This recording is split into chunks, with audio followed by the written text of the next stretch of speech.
Maging wise tayo sa pagpili ng mga barangay officials natin. Ito po yung sa akin lang. Ito kung paano ako pumipili ng mga binoboto ko. Hindi nyo kailangan gayahin, pero ito po yung sa akin lang. Meron pong iba, obvious naman.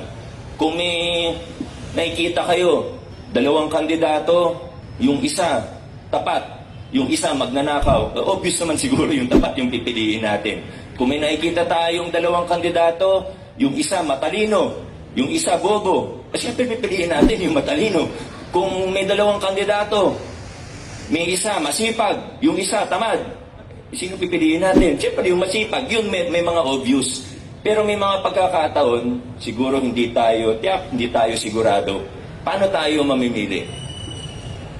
Sa akin po, kung hindi tayo sigurado, parang sino ba dyan yung mas tapat? Sino ba dyan yung mas magaling? Sino ba dyan yung mas masipag? Hindi tayo sigurado. Kung ako, pipiliin ko na lang. Kung dalawang kandidato, parang similar, o hindi ako sigurado. Kung ako, pipiliin ko na lang yung mas bago. Pipiliin ko na lang kung sino yung hindi gumagastos ng malaki. Tandaan po natin, yan ang pinakamalaking red flag sa mga kandidato. Mula sa taas, mula sa nasyonal hanggang sa barangay level, ang pinakamalaking red flag sa mga kandidato ay yung gumagastos ng ubod ng laki. Pag nakikita natin, namimili ng boto, pag alam natin, milyon-milyon ang ginagastos, ibig lang sabihin nun, lalo na pag incumbent, ibig lang sabihin nun, yung pinamimigay nila, kung nagpapamudmud yan ng pera pag bago mag-eleksyon, ang ibig lang sabihin nun, pwede palang gamitin yung pera na yun sa mga serbisyo ng pamahalaan, pero kinupit nila para sa eleksyon, meron silang panggastos. Hindi natin alam magkano naiwan sa bulsa nila. Simple lang po, huwag na natin gawing komplikado pa. Yan ang pinakamalaking red flag.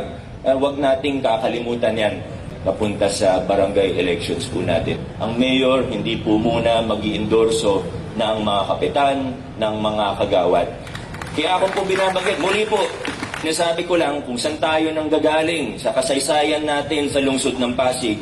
Kung gusto talaga natin magpakilala ng mga pagbabago na binabasag natin yung kultura ng takutan, binabasag natin yung kultura ng patronage politics, kailangan medyo extreme muna tayo. Kasi may pinapatunayan, may pinapakita tayo na dapat walang dikta galing sa taas, dapat malaya ang mga barangay. Yan po yung pinaglalaban natin mula 2019 at matagumpay tayo. Kaya yung mga iba po, ginagamit yung pangalan ko, ginagamit yung pati yung naging team name nung nakaraan, pero hindi po ibig sabihin porque ginamit yung salitang yon o yung pangalan na yon, hindi po nangangahulugan na endorse po sila o ako yung nagpatakbo doon. Ang importante,